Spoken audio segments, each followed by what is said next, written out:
19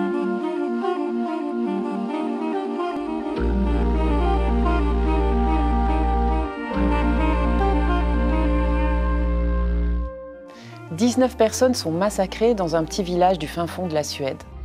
Pour cette enquête sous la neige, on fait appel à une femme qui s'appelle Vivi Sotenberg, une femme costaud, rougeaude, qui a des idées bien arrêtées et qui pense que ça ne peut être que l'œuvre d'un fou. Mais une parente très éloignée d'un des membres décimés décide de partir à la recherche du vrai coupable. Et cette enquête l'emmène en Afrique, en Chine, aux États-Unis, pour retourner en Suède. Elle s'installa au minuscule bureau de sa chambre et commença à prendre des notes. Comme toujours, elle avait les idées plus claires, un crayon à la main. Elle n'avait lu nulle part qu'un jeune homme avait été tué. Il était la seule victime qui ne soit pas âgée, pour autant que la police n'en cache pas d'autres. Les allusions de Lars Emanuelsson à une violence aveugle signifiaient que les autres occupants de la maison avaient été brutalisés, peut-être même torturés, avant d'être tués. Pour quelle raison cela avait-il été épargné au garçon? Son âge? L'assassin en aurait-il tenu compte? Ou y avait-il autre chose? Aucune réponse n'allait de soi.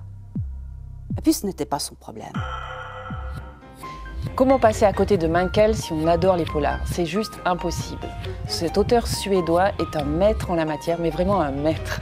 Et avec Le Chinois, un roman qu'il a écrit en 2008, qui fait partie de ses derniers écrits d'ailleurs, il nous amène dans un monde politique d'une noirceur incroyable, où l'argent devient le maître du monde, le nouveau dieu, ou encore mieux finalement, le nouveau dieu devant lequel se prosternent toutes les civilisations.